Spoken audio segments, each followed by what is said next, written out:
Over the past few videos, you have seen how to create simple Bash shell scripts that use conditionals and loops.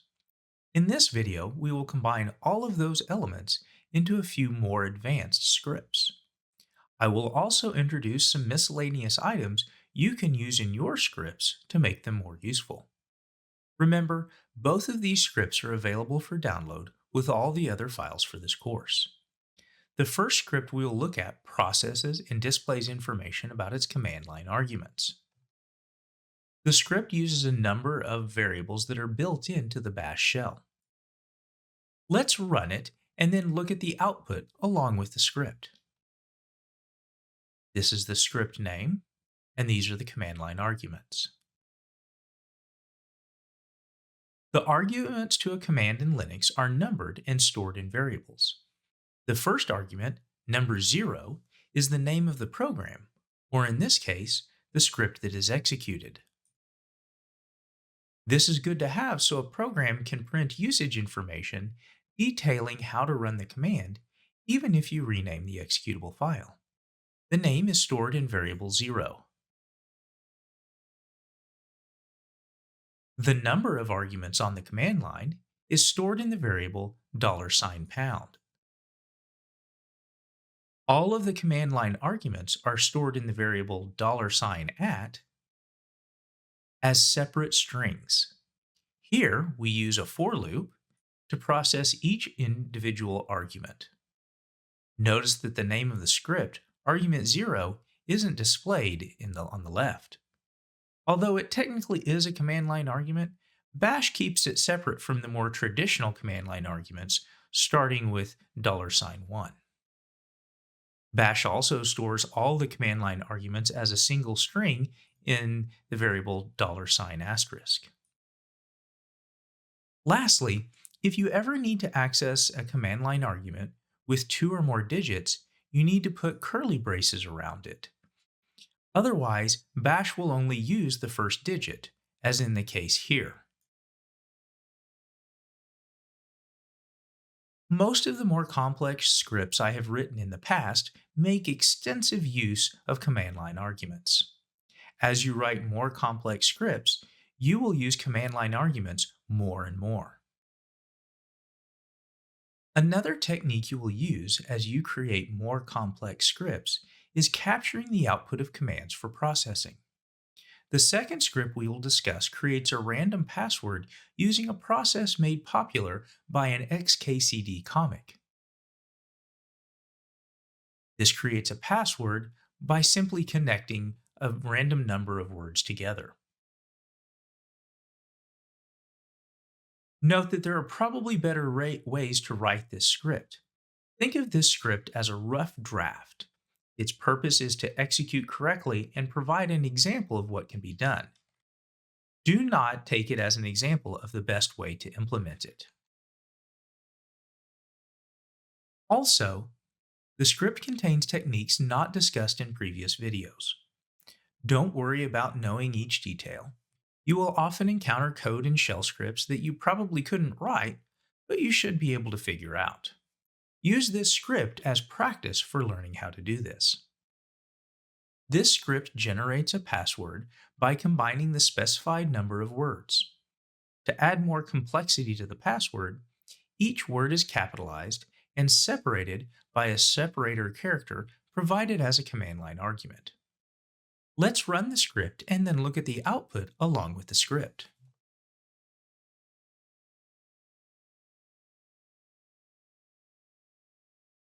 I will run it a few more times so you can see that it is indeed random.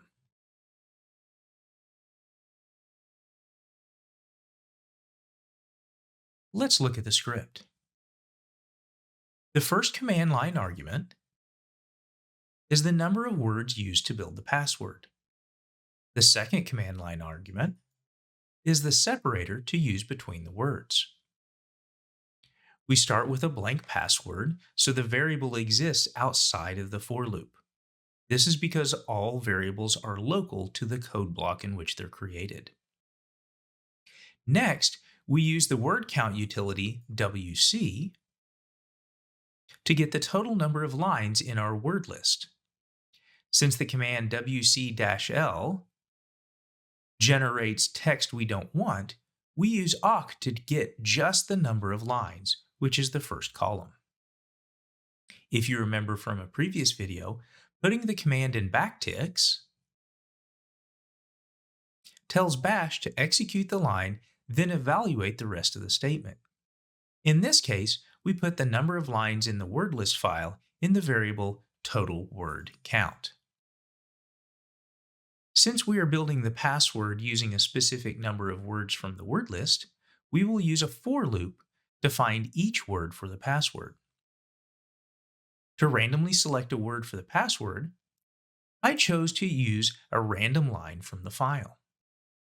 To ensure the random number of the line is cryptographically secure, I'm going to use OpenSSL to generate the random number. However, it generates the random number in hex, so we need to convert it to decimal notation. The $sign with the 2 parentheses notation tells bash to evaluate the expression using arithmetic. The number 16 in pound tells bash to convert it from hex to decimal. Once we have the random number in decimal, we use it to select a random line in the file. Since the number could be larger than the number of lines in the file, we use the modulus operator, or the percent. This essentially calculates the remainder of dividing our random number by the total number of lines in the word list. We then use awk to print out the word on the line corresponding to the random number we generated. The -v option allows us to create a variable for the awk expression, idx, with the value of the random line number. We then use an awk expression to test to see if a line matches that, and if so, print out the word.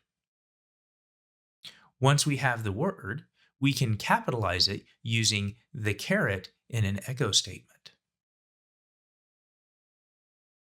If the word isn't the first word in the password, we add the password, including the separator.